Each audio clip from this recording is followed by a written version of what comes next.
Assalamualaikum warahmatullahi wabarakatuh. Berjumpa kembali teman-teman di channel kita ya, Mas Tio KDR. Oke teman-teman, di kesempatan kali ini ya kita akan berbagi informasi kembali teman-teman ya, masih di seputar PIP ya, atau program Indonesia Pintar ya.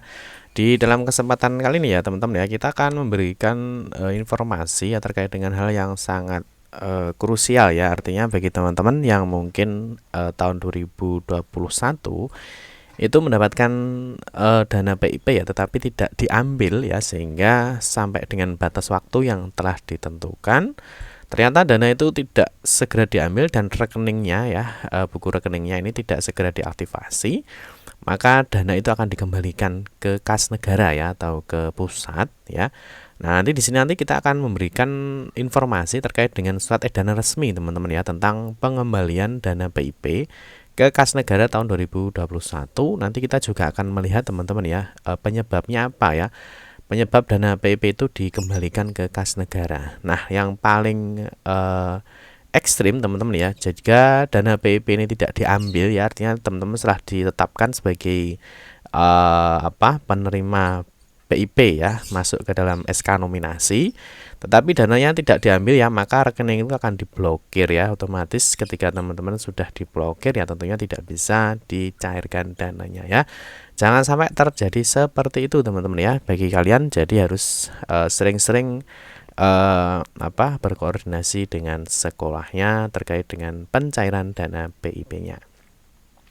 Oke teman-teman, sebelum kita membahas lebih lanjut ya, mungkin kita ingatkan dulu bagi kalian yang baru menemukan channel ini atau mungkin baru bergabung di channel ini ya, jangan lupa klik tombol like dan subscribe, silahkan bunyikan lonceng notifikasi ya, biar Anda selalu mendapatkan informasi-informasi terbaru dari kita. Bagi teman-teman yang suka membaca berita ya, silahkan kunjungi saja di laman resmi kita www.mastiogadir.com. Di sini akan berbagai informasi ya di seputar dunia pendidikan. Ya teman-teman, kita lanjutkan ya. Kita mengingatkan kembali, di sini ada surat edaran resmi ya terkait dengan pengembalian dana PIP tahun 2021 ya, atau tahun kemarin. Dan di sini seperti yang sudah disampaikan ya, bahwa untuk aktivasi rekening teman-teman, aktivasi rekening PIP itu selalu diperpanjang teman-teman ya. Seingat saya ada 3 kali perpanjangan untuk pengambilan dana PIP di tahun 2021 ya. Nah, yang pertama teman-teman, ini sudah kesekian kalinya ya. Jadi untuk perpanjangan pengambilan dana PIP itu batas waktunya ya sampai dengan 31 Januari 2022 ya. Nah, ternyata sampai dengan batas waktu yang ditentukan ternyata masih ada beberapa siswa ya yang belum mengambil dananya, sehingga dana itu harus dikembalikan lagi ke kas negara ya. Sangat eman sekali teman-teman ya. Nah, di sini diberikan ya bahwa untuk batas waktu aktivasi rekening ya bagi nominasi PIP tahun 2021 itu hingga 31 Januari 2022 ya. Jadi tahun berikutnya ya, biasanya memang pengambilan dana ini lama teman-teman ya, jadi rentang waktunya lama. Jika teman-teman dapat di tahun 2021, biasanya itu nanti akan ditarik sampai di tahun depan ya. Ini tahun 2021 ditarik sampai dengan tahun 2022 atau tahun berikutnya ya, supaya apa, dananya itu bisa terserap secara penuh ya. Oke, langsung kita fokus dulu ke surat edaran resminya tentang pengembalian dana ya. Di sini kita ada surat edaran resmi ya tentang pengembalian dana PIP tahun 2021. Nanti kita juga akan melihat penyebabnya kenapa dana itu dikembalikan. Oke ya.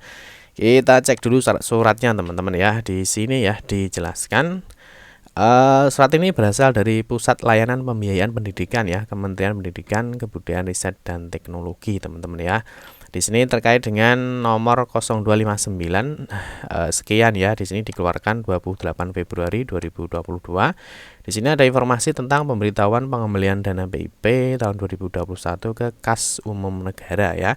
Di sini informasinya ya, sehubungan surat kami ya, sehubungan surat kami nomor sekian perihal pemberitahuan batas akhir aktivasi rekening PIP 2021 sampai dengan 31 Januari 2022 ya. Kami sampaikan hal-hal sebagai berikut ya. Jadi ini batas waktunya. Berdasarkan surat Bank Negara Indonesia atau BNI nomor sekian ya, tanggal 9 Februari 2022 tentang penyelenggaraan PIP SMA dan SMK tahun 2021, Surat Bank BRI ya nomor sekian tanggal 16 Februari 2022 tentang laporan akhir penyaluran dana BIP jenjang SD dan SMP. Surat Bank Syariah atau BSI nomor sekian ya pada tanggal 17 Februari 2022 tentang laporan akhir penyaluran dana BIP Provinsi Aceh tahun 2021. Maka berikut rekapitulasi rincian pengembalian dana BIP tahun 2021 ya, sangat banyak sekali teman-teman ya kalau kita cek. Ya dari SD ya ada sekian dana ya, jumlah penerima dari 488.147, SMP 231.558, dari SMA 71.000 sekian ya, SMK 89.000 sekian, SD ya.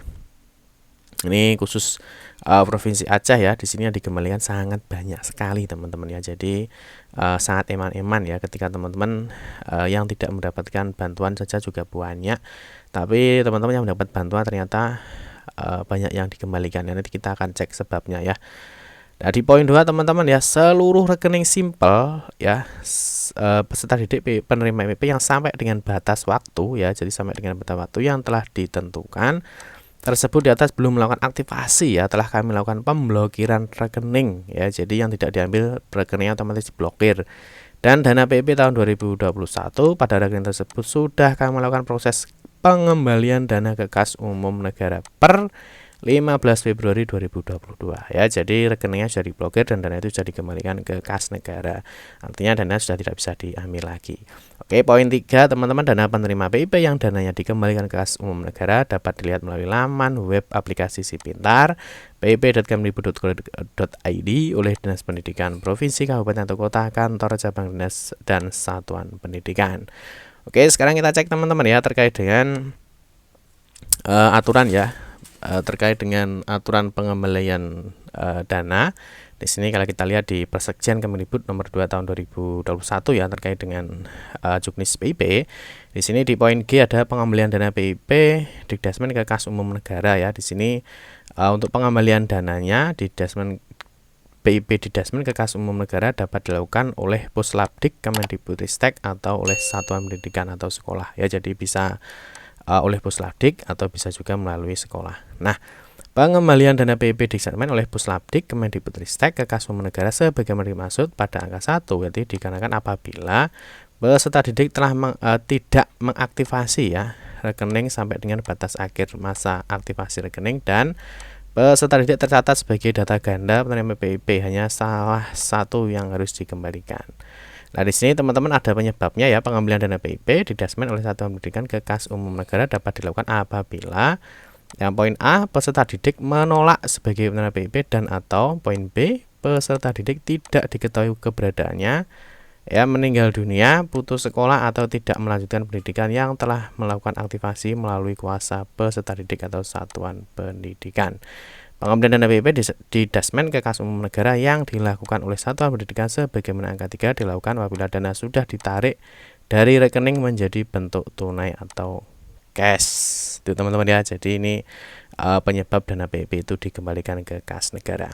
Oke, sekarang kita kembali ke poin 3 terkait dengan bagaimana melihat dana itu dikembalikan melalui sekolah ya. Jadi di sini ya ada bagaimana melihat data siswa yang dananya dikembalikan maksudnya ya ke kas negara pada tahun 2021. Yang pertama teman-teman silahkan kunjungi saja di laman Si Pintar ya. Ingat ini hanya bisa dilakukan oleh operator sekolah ya, baik itu operator Dapodik, admin atau Bapak Ibu guru yang ditunjuk sebagai pelaksana PIP ya. Silahkan kunjungi laman resmi pip.kemdikbud.go.id ya. Selanjutnya di sini ada tombol login, silahkan klik login. Silahkan gunakan login ya teman-teman sebagai sekolah pemangku kepentingan ya Kemdikbud ataupun yang lainnya ya. Di sini kita akan contohkan untuk sekolah. Silahkan pilih saja sekolah. Teman-teman bisa menggunakan login pakai NPSN atau login pakai SSO Dapodik ya, silahkan. Yang berikutnya di sini teman-teman setelah masuk di dashboard ya atau home di laman PIP atau kita sebutnya adalah Si Pintar ya. Teman-teman di sini ada satu menu ya namanya pengembalian negara tahun 2021 ya. Teman-teman nanti bisa klik saja. Di sini nanti teman-teman bisa pilih siswanya ya. Nah, di sini nanti ada menu ya namanya pengembalian negara. ya.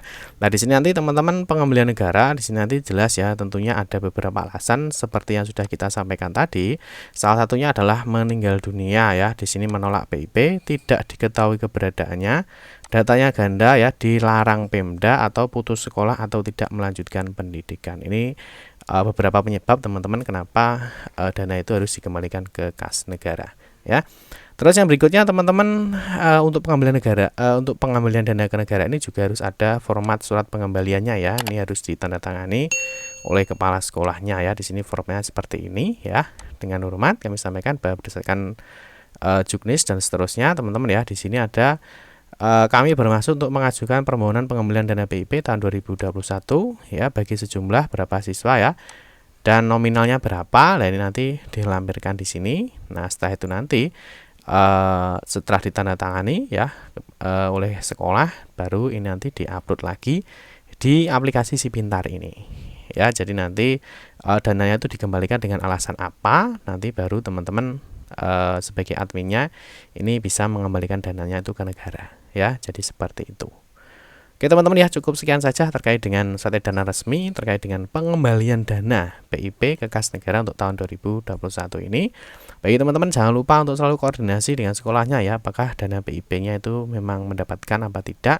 Jika memang teman-teman mendapatkan untuk dana PIP, segera dicarikan ya, jangan sampai dana itu dikembalikan ke negara. Oke teman-teman, cukup sekian saja ya, semoga bermanfaat, semoga bisa dipahami. Bagi teman-teman yang kurang jelas silahkan tuliskan aja di kolom komentar. Saya akhiri teman-teman ya, terima kasih banyak, mohon maaf jika ada salah-salah kata dalam memberikan informasi dan penjelasan. Kita berjumpa kembali di video-video berikutnya. Saya akhiri, wassalamualaikum warahmatullahi wabarakatuh.